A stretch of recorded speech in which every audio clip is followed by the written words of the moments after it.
Indonesia berarti pokok pembicaraan atau pokok permasalahan. Pengalaman pribadi, kemudian hobi dan keterampilan, pengalaman pekerjaan atau profesi. Kita masuk ke pembahasan yang ketiga mengenai batas pembuatan topik. Hai guys, assalamualaikum warahmatullahi wabarakatuh. Jadi ini video kelima aku. Jadi di video ini kita bakal bahas mengenai topik dan kerangka karangan. Tapi sebelum kita masuk ke penjelasan, kalian jangan lupa untuk like, comment, dan share video ini. Oh iya, pastikan juga kalian subscribe channel ini ya, dan turn on notification-nya. So, langsung aja, check this out.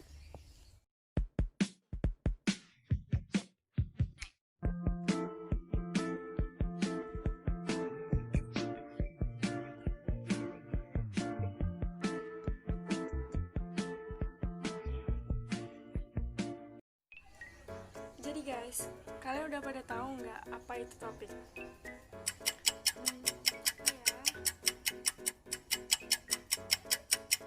Oke, kalau belum tahu, sini aku kasih tahu. Jadi teman-teman, topik berasal dari bahasa Yunani yaitu topoi yang berarti tempat. Ini berarti topik merupakan sesuatu yang dibatasi atau sudah ditentukan. Topik dalam bahasa Indonesia berarti pokok pembicaraan atau pokok permasalahan. Oke, masuk ke poin pembahasan yang kedua mengenai sumber topik.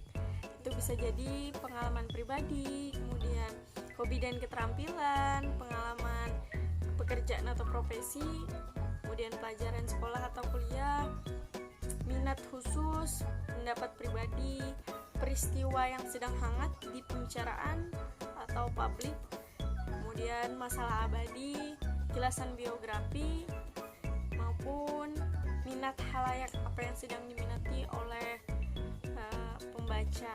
Selanjutnya kita masuk ke pembahasan yang ketiga mengenai batas pembuatan topik. Jadi teman-teman, menurut Sabarti Akadiah tahun 1994 dalam bukunya halaman ke-211 ada 5 hal yang perlu diperhatikan dalam memilih topik. Yang pertama, ada manfaatnya untuk perkembangan ilmu atau profesi. Yang kedua, menarik untuk dibahas. Yang ketiga, bahannya mudah untuk didapatkan. Yang keempat, dikenal dengan baik. Dan yang kelima, pembahasannya tidak terlalu luas dan juga tidak terlalu sempit. Kemudian lanjut ke poin pembahasan yang keempat mengenai kriteria topik yang baik. Jadi teman-teman, di sini ada 5 hal yang menjadi tolak ukur kriteria topik yang baik. Yang pertama, topik harus sesuai dengan latar belakang penulisnya. Yang kedua, topik harus sesuai dengan minat penulisnya. Yang ketiga, topik harus dapat menarik minat pembaca. Yang keempat, topik harus mampu ditunjang dengan referensi yang lain. Dan yang kelima, topik tidak terlalu luas seperti yang sudah saya bahas di batas pembuatan topik ada sub sebelumnya. Nah teman-teman, kalau tadi kita sudah bahas mengenai kriteria topik yang baik, sekarang kita akan bahas mengenai cara membuat topik.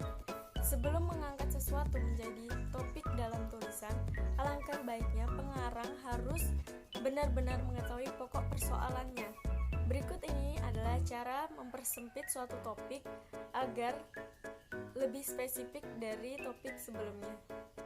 Menurut tempat, negara tertentu lebih spesifik daripada dunia. Seperti Jakarta lebih terbatas daripada Pulau Jawa. Contoh topiknya adalah Pulau Jawa sebelum Indonesia merdeka dapat dipersempit menjadi Jakarta sebelum Indonesia merdeka. Yang ketiga, menurut waktu, zaman, atau periode. Misalnya, kebudayaan Indonesia dapat dipersempit menjadi. Yang ketiga, menurut hubungan sebab akibat. Misalnya, dapat dipersempit menjadi.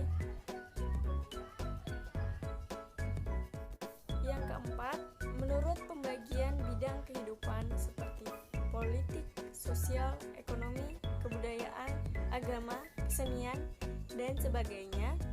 Karangan tentang usaha-usaha pemerintah dalam bidang ekonomi dapat diperkhusus menjadi kebijakan deregulasi di bidang ekonomi selama ganti. Yang kelima, menurut aspek umum khusus dari individual menjadi kolektif. Contoh topiknya adalah pengaruh siaran televisi terhadap kaum tani di Jawa Timur. Dan yang terakhir atau yang keenam, yaitu menurut objek material dan objek formal. Apa itu objek material? Jadi objek material adalah bahan yang dibicarakan. Sementara objek formal ialah dari sudut mana bahan itu kita tinjau. Contohnya adalah sebagai berikut.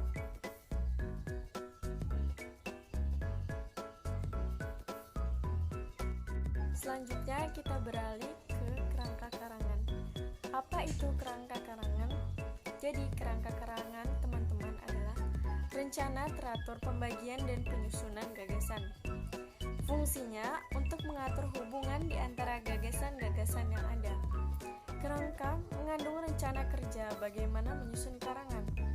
Kerangka akan membantu penulis untuk menggarap karangan menjadi logis dan teratur, serta memungkinkan pembaca untuk menemukan ide-ide utama dan ide-ide tambahan. Lanjut.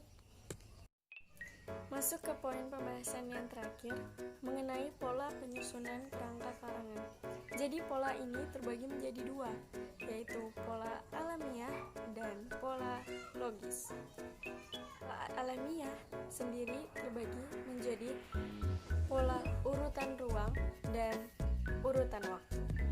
Dan pola logis terbagi menjadi urutan klimaks, sebab akibat, pemecahan masalah. Oke teman-teman, itu tadi pembahasan mengenai topik dan kerangka karangan. Cukup sekian video aku kali ini.